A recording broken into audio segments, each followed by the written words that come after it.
Itu jadi apa namanya, rodanya yang itu saja, kuatkan akarnya. Kami melakukan itu kurang lebih di awal-awal bangun masjid itu 3 bulan sampai 5 bulan. Ini nggak ada jamaah, gitu kan? Ya nggak ada infak loh, belum punya platform menggerakkan infak. Itu urunan lah, bandingan nih, atau lebih gitu.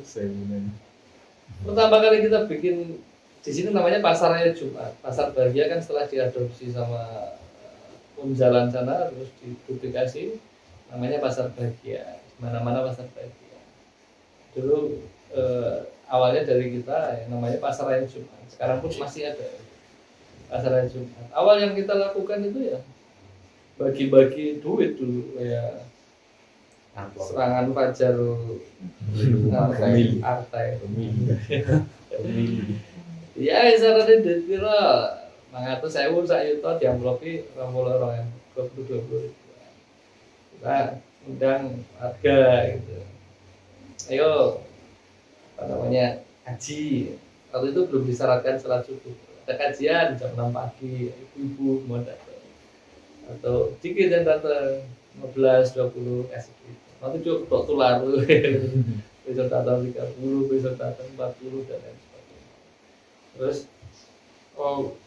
berjalan itu kan akan timbul kemudian kekhawatiran kadang-kadang, oh nanti kalau duitnya kurang gimana, ini pokoknya panas ya. Itu settingan. Nah, loh, itu settingan asli. Nah, gitu. Jadi settingan fun itu. Kalau remote kamu bioskop. Apa ini? Nah, terkadang kita terlalu khawatir, wah mau ngasih makan-makan nih untuk jamaah atau ngasih apa gitu. Kita kepikiran, oh nanti kurang tapi yakinlah bahwa Allah itu pasti akan ngasih selalu takaran yang pas. Kalau kita ngejuitin jadi sithik, Allah nggak akan datangkan jamaahnya yang banyak. Ya. Paling kurang-kurangnya sithik ya gitu. Kadang kita sih khawatiran kopi ya, gue kayak gini. Kita murung mesti kalau duit itu datangin jamaah kok gitu. Jadi kita harus, Allah itu datangkan pertolongannya itu saat apa? Kita itu pasang bongkoannya terus. Jangan merasa pinter, jangan merasa kita itu teknis kita yang hebat. Dibuktikan dengan apa? Ya tadi merendahkan serendah-rendahnya di hadapan Allah. Jam 3 sampai jam 6 tentu komitmen kita itu tadi ya Allah, kita punya redaksi doa yang dibacakan setiap zikir pagi, zikir petang. Redaksinya selalu sama. Redaksinya apa? Ya kita menghinakan diri kita sehina-hinanya di hadapan Allah. Jadi pokoknya ya Allah, pokoknya jalur tolong lah. Mau segala urusannya, pokoknya kamu tahu lah yang terbaik lah kan gitu. Itu maksudnya menjadi hamba Allah yang profesional. Karena kan Rasulullah sendiri gelar yang paling dia senang dipanggil itu nama Abdullah. Rasulullah. Kenapa? Abdullah itu maknanya ya kan hamba. Hamba itu bahasa kasarannya budak. Budak itu kasarnya jongos, jadi gitu. Bisa apa sih jongos nganti majikan gitu. Kalau nyombong-nyombong itu pecat jadi jongos betul ya. Kita juga kayak gitu. Ini dakwah kan urusannya kerja sama Allah, bukan kerja sama yayasan, bukan kerja sama orang yang punya duit, kerja sama Allah. Tapi tugas kita ya silatlah Allah. Biar apa? Ya tadi karena kita pengen dikasih job desk, biar kita digaji kan gitu.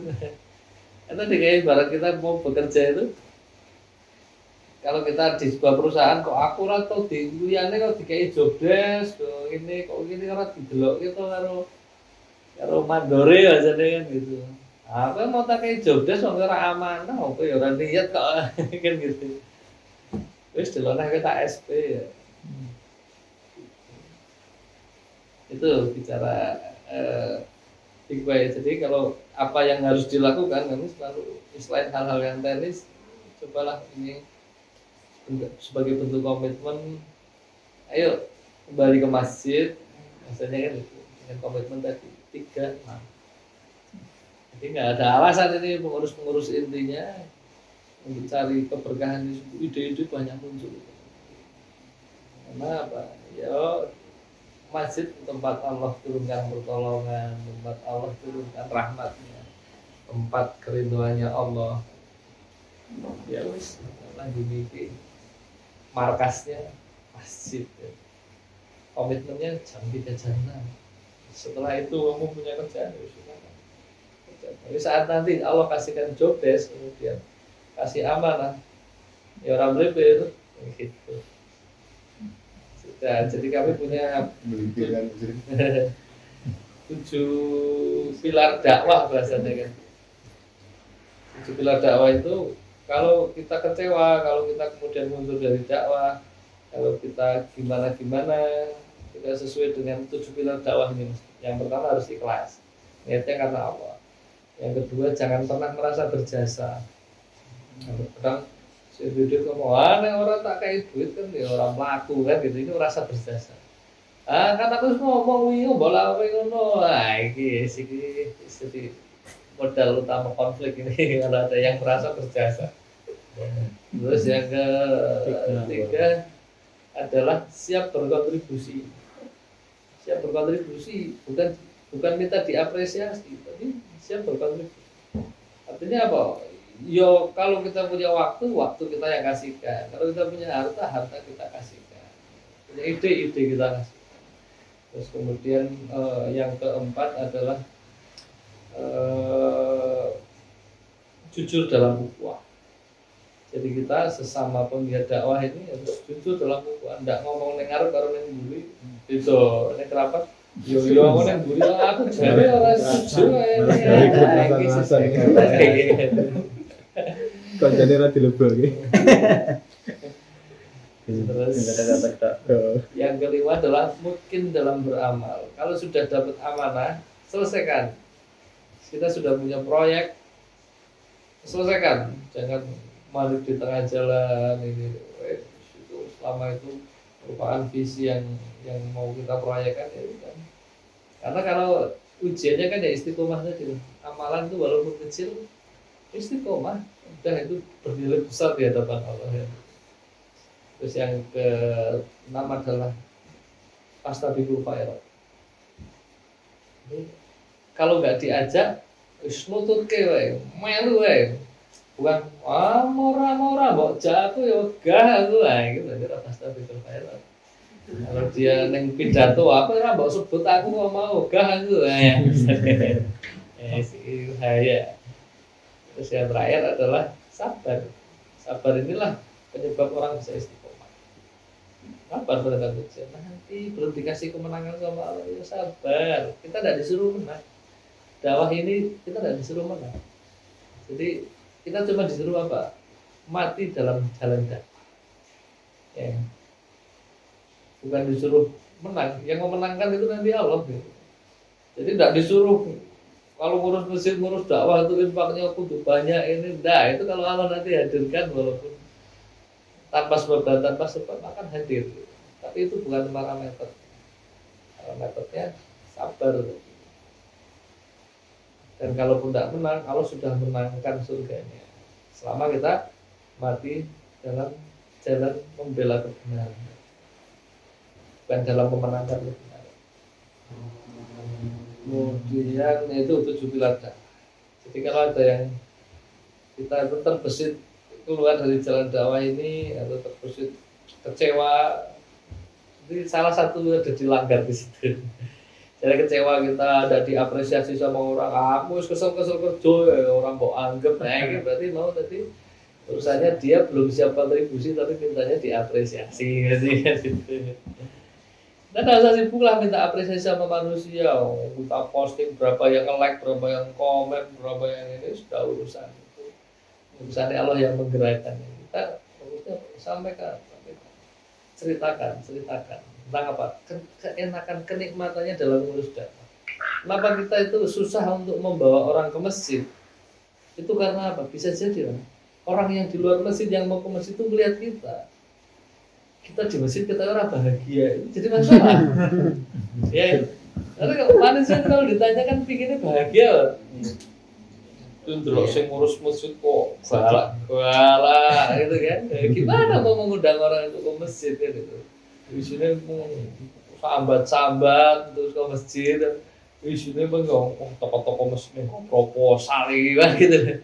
Jadi kayaknya tidak bahagia, terus kita mau mengajak dari sisi apa kan? Nah, kita tunjukkan bahwa kita ngurus dakwah ini membahagiakan, karena sejatinya dakwah ini membahagiakan kalau kita big way-nya itu dakwah, karena nggak ada urusan sama manusia. Kita hidup di antara janji-janjinya Allah saja, meyakini bahwa Allah itu menjanjikan dan tidak pernah ingkar dalam janjinya. Kan apa syarat makmurkan masjid tadi At-Taubah nomor 2-nya percaya kepada hari akhir kan, yakin ada hisab, ada surga dan neraka. Ya udah, niati dengan janji-janji itu saja, harus bahagia. Perkara Allah kasihkan kemudian ujian ini itu dan sebagainya, ya itu sunatullahnya memang seperti itu. Karena tanda Allah cinta kepada hambanya itu adalah ujian. Kalau tidak diuji, jangan-jangan Allah tidak cinta sama kita. Kok kita dakwah kok itu lempeng, orang ujian gitu. Boleh duit ngerti-ngerti orang duit, oleh jamaah nanti orang jamaah. Lempeng terus, jangan malah kita khawatir. Terus begitu. Karena sebaik-baik contohnya kita kan Rasulullah. Apa yang terjadi sama Rasulullah coba? Misalnya kita ngomong, wah, nah orang no duitnya, kita gimana caranya dakwah? Sementara Rasulullah diboykot 3,5 tahun, udah punya duit, tuh makan aja susah. Dakwah tetap jalan nggak? Jalan kan? Jadi membangkitkan umatnya bukan membangkitkan ekonominya, bukan membangkitkan sosialnya, tapi bangkitkan pemikirannya. Dan sebelum kita bangkitkan pemikirannya objek dakwah kita, ya bangkitkan pemikirannya kita dulu. Tandanya apa? Kita tidak bergantung selain hanya bergantung sama Allah. Kalau orang yang sudah hanya bergantung kepada Allah saja, dia parameternya mesti adalah dia orang yang ridho.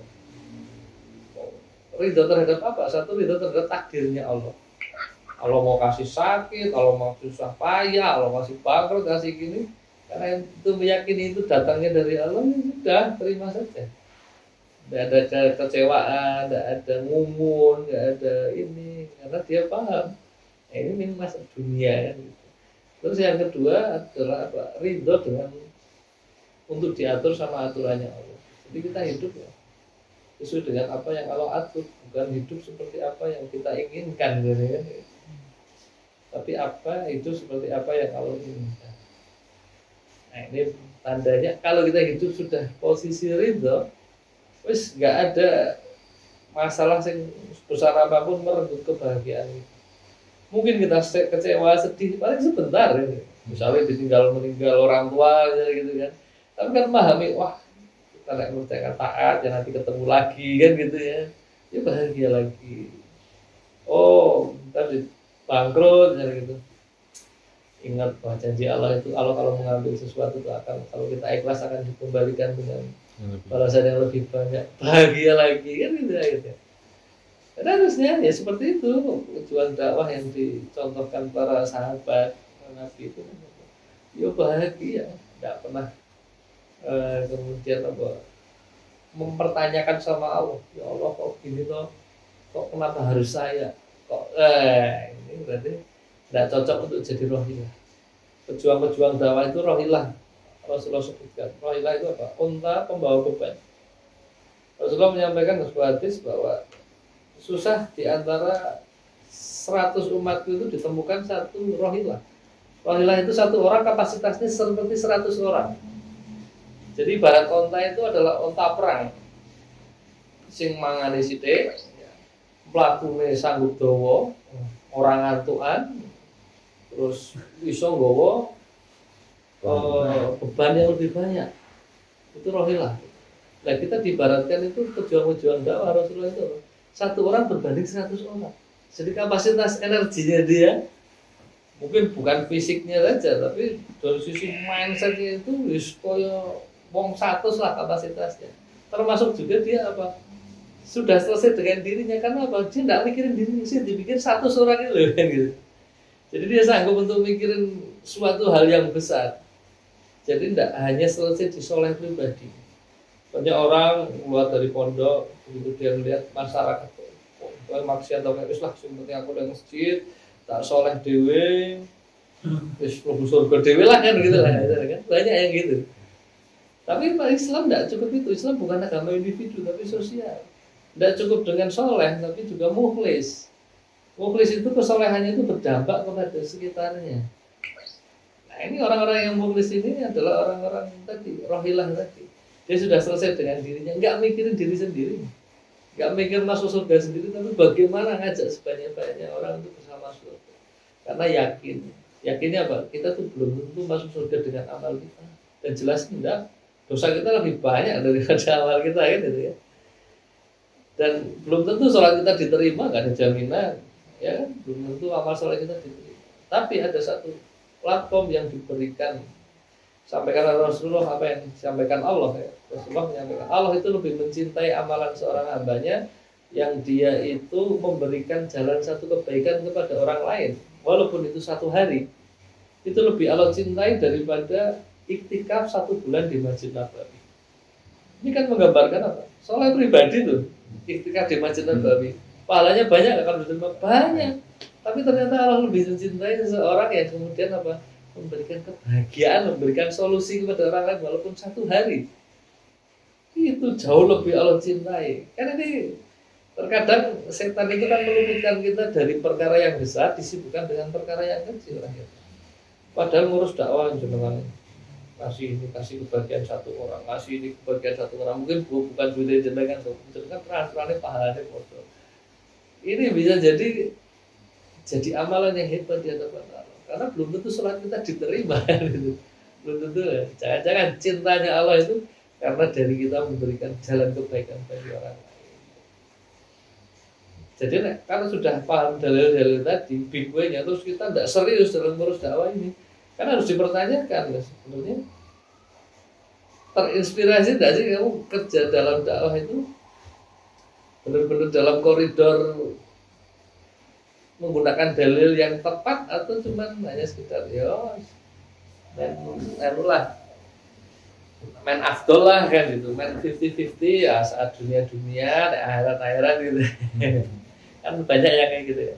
Padahal amalan itu tidak akan diterima terkecuali dengan niat yang benar. Kalau niatnya ibadah untuk dunia, ya Allah akan berikan dunia tapi nggak akan berikan akhirat. Gitu. Ini tadi yang saya sampaikan, karena saya bicara tadi kalau di sini 95%-nya adalah big why, 95%-nya software bahasanya gitu. Ini kalau nggak diinstal software nggak akan bisa kan diinstalin program-program apapun kan. Gitu. Kalau softwarenya nggak up to date kan gitu. Laptop juga seperti itu. Ibaratnya kalau mobil, ibaratnya kalau nggak dikasih bensin yang mesinnya sehebat apapun akan jalan. Nah, itu softwarenya. Kalau softwarenya sudah oke, mau diinstal apa game, diinstal aplikasi ini yes, aman kan, bisa berjalan. Ya, kalau kita install program dulu, sementara softwarenya belum ditanam, bisa jadi ya tadi. Lalu bisa tinggal sedelo, aduh hang ini. Atau diinstal orang lubu-lubu install deh, karena kompatibel ya gitu. Nah kalau bicara hal teknisnya yang kami lakukan tentang fundraising, nanti kita punya Baitul Mal ya. Baitul Mal sebagai wujud keseriusan kita mengelola dana umat, artinya yang dana untuk zakat ya disalurkan, dapat asnaf, dana untuk yang macam-macam gitu dan sebagainya, itu harus yang memilah, ada orang sudah ada kan bagiannya yang kayak gitu kan. Karena kecil apapun kan nanti harus detail. Kemudian apa yang kami gerakan ya kenceleng, cuman kencelengnya bukan kenceleng itu tapi sedekah subuh. Gerakan 1.000 per hari atau 10.000 per hari kalau hari Jumat, itu aja. Terus kemudian apa kami juga belum punya tim khusus admin yang ngurusi donatur, ini belum punya. Ya, kita kepingin itu, tapi kan kita memahami bangun masjid itu ada 4 step. Step yang pertama kita bangun Baitullah, Baitul Quran. Step kedua Baitul Mal. Step ketiga Baitul Muamalah. Jadi ada 3 step tadi ya. Baitullah, Baitul Quran. Nah ini pertama ini kan tanpa budget ini, menghidupkan rumahnya Allah ya kan, dengan menghidupkan jam 3 sampai jam 6, sama menghidupkan Baitul Qurannya, rumah Qurannya, mempelajari Qurannya, mengadaburi kajian dan sebagainya. Nah, step kedua setelah ini akarnya ya, gitu. Baru Baitul Malnya, baru ngomongin duitnya. Nah, ini ada levelnya. Terus yang ketiga adalah Baitul Muamalah. Nah, sekarang kita punya badan usaha milik masjid jualan durian, ini mau bikin oleh-oleh kayak gitu. Tapi kalau yang kita lakukan melompat, tiba-tiba langsung mikir ke duitnya, ini akarnya belum dilakukan, jadi gitu datang duitnya mesti main gontok-gontokan. Ya banyak kan gitu ya, kalau duitnya wah, mesti buku kepentingan iki, wah ini berhasil juga nih iki, wah kayak apa? Sedulure kayak gitu, nah, kan akan terjadi seperti itu.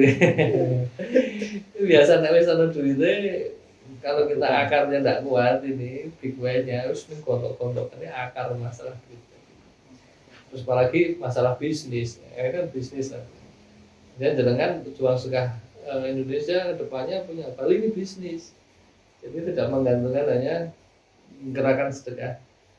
Kan enak, pasti enak tuh gini. Orang sebenarnya orang yang sedekah, yang berinfak itu mereka yang butuh kita kok, yang butuh dakwah. Kita bukan yang butuh mereka, kita cuma butuh Allah gitu. Allah sekarang memampukan kita. Ini hari ini tadi telepon orang wakaf. Saya wakaf pakai ya, Pajero, silakan dipakai. Pajero. Terus apa tadi? Tanah ya. Tanah Bandung, udah dijual aja untuk ilmu masjid. Orang gini-gini, ya Allah yang datang ini siapa gitu loh. Kenal juga enggak. Kita juga enggak, kita ini apa? Kita cuma tugasnya apa? Seprofesional mungkin merawat jodes ini loh. Kita bikin Ramadan senang-senang menyambut hari Ramadan gini, kita mau besok ke Jakarta, ke inilah dan sebagainya. Udah fokusnya di ikhtiar. Kalau datang dengan caranya, kemarin itu kan 300 juta. Kan pernah masuk di AL ini sing mlebu sedekah semua paling piro, 3 juta 5 juta sehari gitu kan ya. Tapi di yang layak nasibnya ini loh ya. Ya rezeki kan enggak. Kalau rezeki yang diikhtiarkan itu masih bisa dihitung dengan angka. Benar betul. Oh nek bisnis jadi ya ketemune nanti ya orang mungkin ada dodolan-dodolan ngono kok sak miliar sedina, ya ora mungkin kan gitu. Itu masih jadi itu, tapi layak nasibnya yang mahal. Kan rezeki orang-orang yang komitmen terhadap ketakwaan, jadi Allah dan berikan dengan layak nasib. Kan pertolongan Allah datang saat itu kita gilbab kok tidak punya sing bahasane wis kudu ngene nek orang ini iki mesti orang ini. Kan level yang pertama tadi biar lam yaksa ilallah, tidak takut apapun kecuali takut pada Allah dan hanya bergantung kepada Allah. Selesaikan Baitullah dan Baitul Qurannya jam 3 jam 6.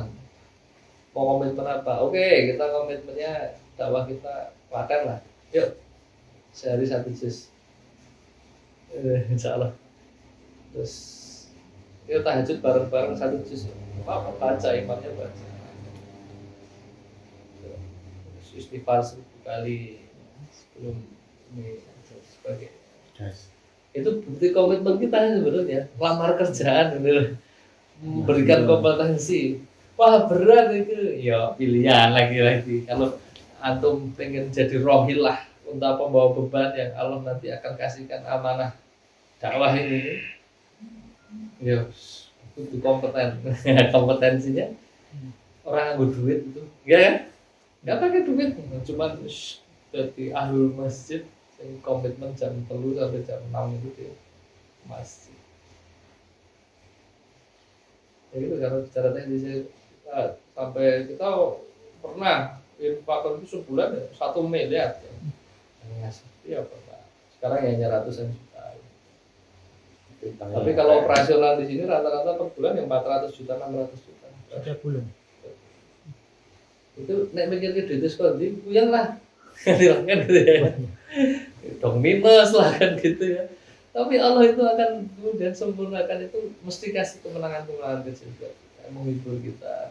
Kan mesti akan was-was, wah kepiye kok gini lagi gini. Tapi Allah akan datangkan tepat pada waktunya, akan datang. Terus kita yakin saja kerja sama yang maha kaya. Ini kan harus mindset bener nih. Kalau guys main patah banyak lah orang kita yang itu. Betul. Kan lagi diuji dengan apa was-was. Jangan-jangan gini, jangan-jangan. Terus tugas kita itu ibarat bermain bola itu tugasnya suruh main aja, nggak disuruh menang. Jadi ibarat bermain bola itu ya kita tuh berkompetisi tidak cuma Piala Dunia tapi Piala Akhirat. Kalau Piala Dunia itu pialanya satu yang rebutan banyak, ya kan? Itu pun persiapannya udah ditarkam Liga 1 itu ya, Liga Champion akhirnya bisa pegang Piala Dunia yang satu. Tapi indahnya Piala Akhirat itu tidak seperti itu. Tidak butuh pemain yang hebat, tidak butuh pemain yang kaya, enggak. Tapi butuh apa? Yang mau aja.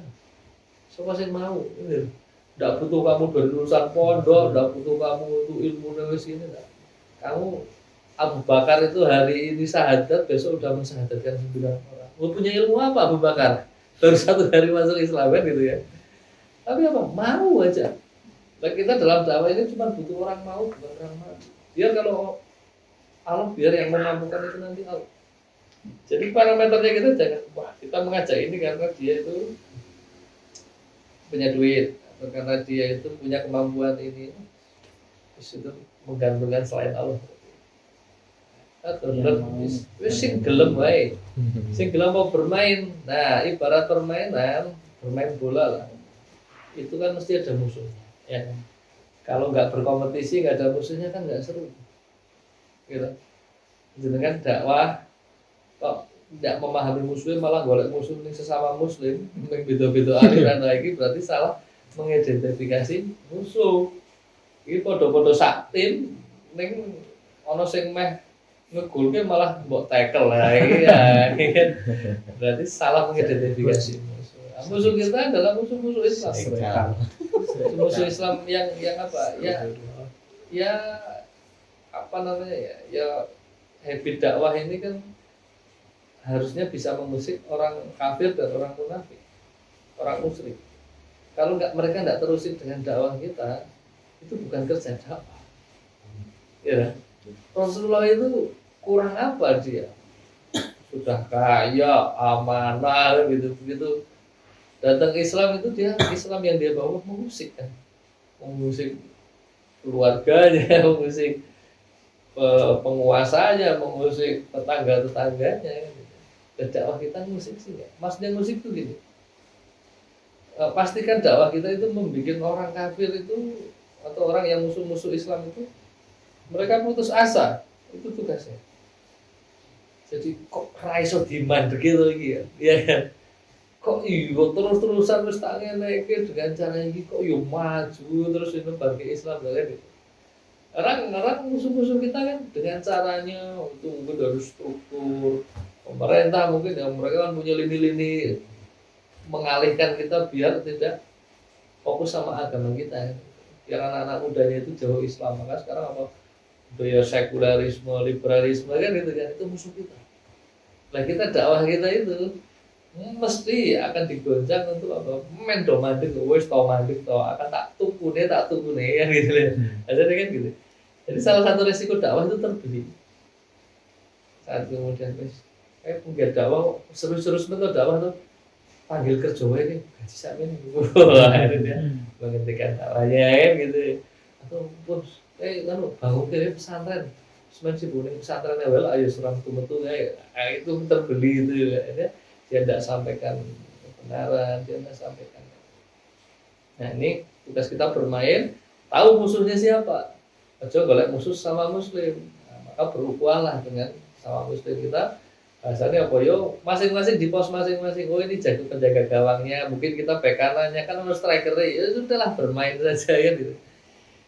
Setelah tahu ada musuhnya, biar seru, ya, biar namanya kompetisi ya, bal-balan. PS Klaten, PSK ya, PS Klaten. PS Klaten ini kalau nggak ada musuhnya, nggak ada kompetisinya kan malas latihan. Ya. Tapi kan udah ada musuhnya kita. Terus yang kedua, ada aturannya. Karena mungkin kita bermain dengan 12 pemain jadi drop out gitu. Aturannya apa? Aturannya syariat Islam, jangan dilanggar syariat Islam. Nanti selama kok duit atau haram-haram sini orang apa kan kebaikan kan gitu. Terus kalau Robin Hood kan nggak boleh juga kan gitu. Terus yang ketiga itu ada penontonnya. Jadi jangan khawatir, namanya penonton apalagi kalau kita lagi bertanding di kandang lawan banyak dicemooh orang, ya biasa aja. Wah, ini dalam pertandingan kan gitu. Tapi nggak usah khawatir, saelek-elek Persik Klaten misalnya, mesti ada pendukungnya lah gitu ya. Mesti ada bolone lah menonton sing dukung lah kita keluarga ini atau macam-macam ini. Terus yang terakhir adalah ada wasit. Ya, karena orang wasit itu barbar ya gitu permainan. Dan wasitnya kita dalam dakwah adalah Allah. Allah tidak nyuruh kita menang.